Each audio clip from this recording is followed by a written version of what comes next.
When I reach 1000 subscribers I will be giving away a $25 Amazon gift card away. To enter, like, subscribe and leave a comment below. Posted by you/hotpussyaftoast. A story from baby me. So I recently discovered that I was not born with child amnesia. For those who don't know, child amnesia is basically your brain not remembering things from when you were a baby. The way I found out was there were a couple stories that my mom had told me that lined up with my memory, so when I asked her about the story I'm about to tell, she was kinda shocked I remembered it, but confirmed my suspicions. On to the story. So my family lives in a tight-knit community, and since my mom is the only quality dog groomer in our district, everyone knows her and the conditions my two older siblings were born in.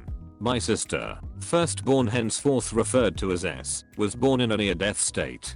The doctors said she had next to no chance living, so she was in and out of the hospital for I think 4 years. My brother, B, was born with pretty bad reflux and could only eat specific foods. Reflux is basically a loose flap in your throat that prevents you from eating certain foods. It also hurts a lot from what I'm told.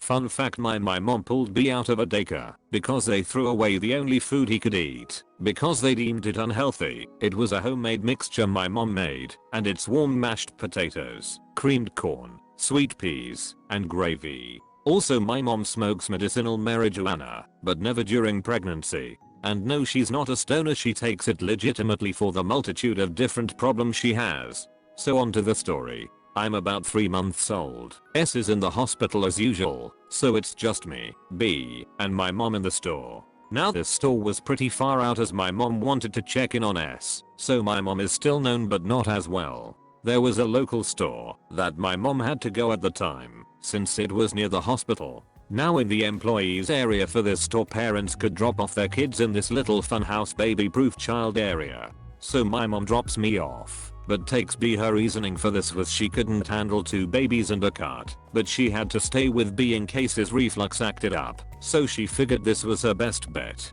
Now me being me just kinda sits there being adorable and eventually goes to sleep as most babies do. So then the next thing I remember is being woken up and scooped up by some random chick. I didn't cry because I was the chillest baby one could possibly be, so I'm just like, are we going somewhere, bitch? Interrupting my nap? I don't remember what she looked like, but my mom said she had light blonde hair and blue eyes like me, so she probably was gonna pass me off as her kid. My mom is still shopping and doesn't see this, but the employee, henceforth E, who was closest to the baby area, was friends with my mom, so they knew that this random thought was not my mom. E rushes over to stop the women from leaving. Not sure what they said, but E told my mom what basically happened. E stops her from leaving the store. Ma'am, that's not your kid, please put them back. Of course it is. Can't you see the resemblance? Now go away, you're disrupting my shopping. E, no, I know who that child belongs to, now put them back before I call security. After a little back and forth, he just tries to grab me away from this woman. Now of course, a man in an employee's uniform trying to grab a baby out of someone's arms seems wrong. So this woman starts screaming help, has assaulting my baby in an almost empty store. But there was one person who heard and booked it to the scene. It was my actual mom. Now when my mom knows that she's gonna win, no matter what, she gives the opposing person some false hope. What? Dude, get off of her. E, what? Mom's name, UKN. Oh thank goodness, this employee just tried to steal my baby. Don't worry, I'll call the police. Proceeds to do so. I start reaching for my mom and trying to get out of this weirdo's arms. It's okay baby, I've got you. The police get here and recognize my mom as the cop was a friend of my dad's. He will be P. Takes one quick look at me and this woman's arms, E, and my mom with a smirk on her face. This employee assaulted me and is trying to steal my baby. Nope, wrong. What actually happened is this dumb bitch right here thought she could get away with stealing my kid. E, oh thank God. My mom, I thought I got your kid mixed up with someone else's. No, wrong officer, please arrest them. I'm halfway out of this woman's arms. And by halfway I mean I look like a cat trying to jump out of someone's arms. So my mom just grabs me out of her arms. P. Do I even need to say anything else? P. No, but we do still need to check the security cameras to see if M is right about the assault part. E. Oh yeah, I definitely attacked her. I was trying to get up away from her. EM. No, you were trying to steal her. I was a very feminine looking baby. I'm going to sue you all. The lady lunges for me, but is stopped and cuffed by P. My mom of course pressed charges for attempted kidnapping. In the court case this woman's argument went from they tried to steal my baby to she's a stoner, I didn't want her kid to end up like her first or second one.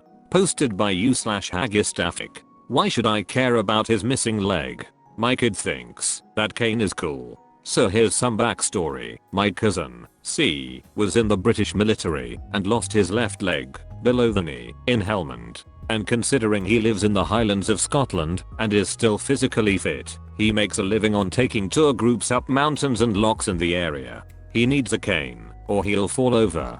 I live in the most city place in Glasgow, so often go up to visit him whenever I'm free, for a wee hike or camping trip. Anyway, one day he asks me if I fancy helping him out with a tour group, and I didn't mind, so went along with him. So we are hiking up towards the fairy pools. Most tourists don't realize how far up the fairy pools are and get tired on the first time. 10 kilometers from where we start. We are at the beginning of the trail and C gives a briefing how far it is, when they'll take breaks, if they even want a break at all, and where they can start swimming. So eventually a wee kid, EK, tells their mum, EM, that he's tired, and this is the full conversation. EK, Mum, I'm tired, can we take a break? EM, of course, taps cousin's shoulder. My son says he's tired, can we take a break? C, well, if you'd listened to the briefing, you'd know when and where. She didn't. EM, what?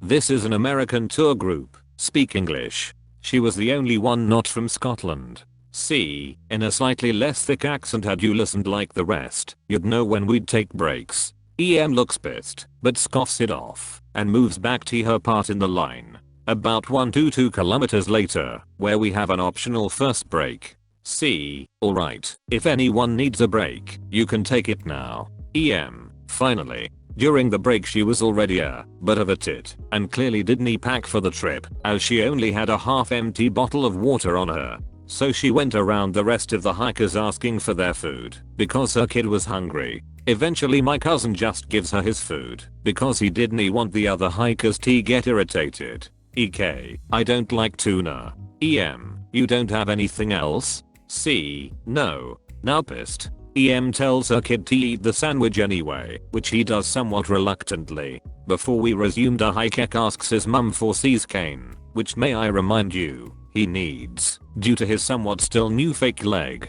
EK, Mom, I'm tired, can I get a walking stick thing too? EM, I'm sure you can. EM, looks at C assuming he heard and cared about what they were talking about. C, can I help you with anything else? EM, my son would like a walking stick too. C, sorry, Donnie have a spare. EM, welcome, he have yours? C, no, I need mine. EM, but he's tired, how bad would it be if he just borrowed it? C, I need this, or I'll fall over. EM, look, my kid's already tired and hungry, just let him use your walking stick, you're being dramatic. EK, please? I'm tired and it looks cool. EM, giving one of those, you heard him, looks. In the meanwhile the rest of the group was kinda pissed, because this was the second time they had to stop, because of EM, saying stuff like, oh come on. However she misinterpreted this as the group backing her up, somehow. EM, C, even they think he should have it. C, I need this or I'll fall. EM, fall? How many times have you gone up here? Shouldn't you be familiar with the path? Shouldn't you be fit enough to? At this point I, now also pissed, cut her off. Me, right, now listen here you walking 1-star review. My cousin lost his leg in Afghan and needs the bloody cane. It's not our fault you didn't research how long this path was. EM, how dare you speak to me like that? And besides, what leg? He has both here, does he not? C, rolls up his trouser leg, exposing his fake leg. C, ma'am, I don't mind you staying on the tour, but I won't stop for any of your complaints anymore. You're holding up the rest. EM, just quietly moves back to the rear of the line. Got a butt of a row for being rude to her from my cousin, but felt pretty satisfied when she eventually just took the path back after getting tired. Seeing the fairy pools is somewhere else. Posted by u/imadalaterfuslitter. EM yells at me for being mean when her son put my new kitten in danger. My mom is only an M when it comes to my little brothers for some reason. It basically went down like this. I adopted a brand new kitten off a Craigslist months ago. She's half Siamese and an evil dictator in a cat's body. I love her to death and was the only person caring for her when she was still very small. My little brothers got their share of watching her since they wanted to help out. I should have known better because they tend to make these bigger mistakes and I still don't trust them caring for my animals. So, one of my younger brothers decided to take her out of the cat room and into his bedroom to watch her. I didn't mind. I just told him to be careful since the beds were pretty high off the ground and he had an open tank situation with a pet tortoise he owns. Also, since she was a kitten, he'd have to take her to her litter box every once in a while. I tell him to make sure he watches her. He tells me that he's got it and that all is fine. I set about getting things done that I was now able to do since he was watching her. A long while goes by and I go to check on how everything is doing. Little bro is fucking asleep on his bed, almost about to roll over on this small kitten who was, thankfully, relaxed on the edge of the bed. I run in, scoop her up, and take her downstairs to where her designated space is. I'm visibly tiffed. EM, what's wrong with you? Me, he fell asleep. That isn't safe. What if something happened to her? The one time she needs to be watched, and he can't even watch her? EM, it's not like he did it on purpose. He couldn't help it. He was tired. Me, then he shouldn't have agreed to watch her in the first place. EM, why are you always attacking him? You're so critical, you know that? Me, I don't. So what he was doing what okay? She was perfectly safe. EM, he didn't do it because he's bad, like you think he is. The last thing he needs is to be criticized by you. Me, I'm not criticizing anyone. I'm saying the situation for her wasn't safe. EM, well, you could be a hell of a lot nicer. She's just fine. I don't know why you're making such a big deal out of this. Me, how am I being mean? Oh my GD. I just walk away from her at this point because she is the most exhausting person to argue with. She's never wrong. Ever.